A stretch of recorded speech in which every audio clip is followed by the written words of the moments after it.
Намираме се на местност Танкодрома, където се проведе оффроуд състезанието. Тук при мен е господин Солаков, който е организатор. Как оценявате днескашното състезание? Днешното състезание премина много добре. Организацията успяхме да свършим на ниво. Бяха записани 15 екипажа. В състезанието много голямо участие на местни, което е много радостно и показаха доста добри умения. Даже някои от тях са се класирали в челната петолъка на състезанието. Смятате ли, че беше равностойно трасето за първия и за последния състезател?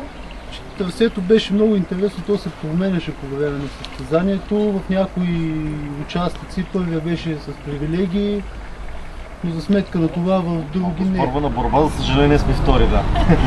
Хареса ли ви трасето днес? Супер.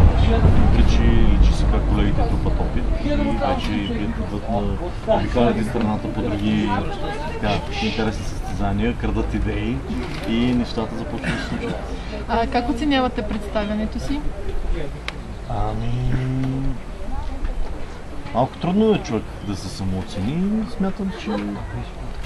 Определено не смятам, че дадахме всичко от себе си, но мисля, че резултатът сам говори за това, което сме. Какво мислите, че не ви достигна, за да победите? Не знам, може би по-скоро тук нещата не опират до това, че нещо не ни е достигнало. Все пак това е някаква човешка реакция преди как да подходиш към конкретното препятствие. Всичко е въпрос на избор. По-скоро не успяхме да вземем най-добрите решения, за да постигнем най-добрия резултат. Смятате ли, че беше равностойно трасето за първия състезател и последния? Никога не може да бъде, поне при този тип състезания, винаги едните препятствия с преминаването на все повече машини през тях съответно намалят своята сложност и им представят много по-лесно за преминаване. Съответно пък има и такива, които за сметка на това при всяко преминало превозно средство през тях съответно стават все по-тежки. Тъй, че нещата се компенсират, им причина на едно място минаваш по-лесно, друго по-трудно.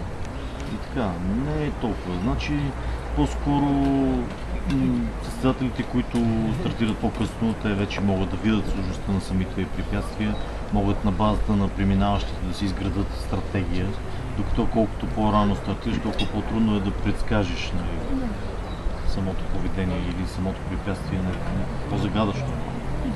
Добре, благодаря ви много за това интервю.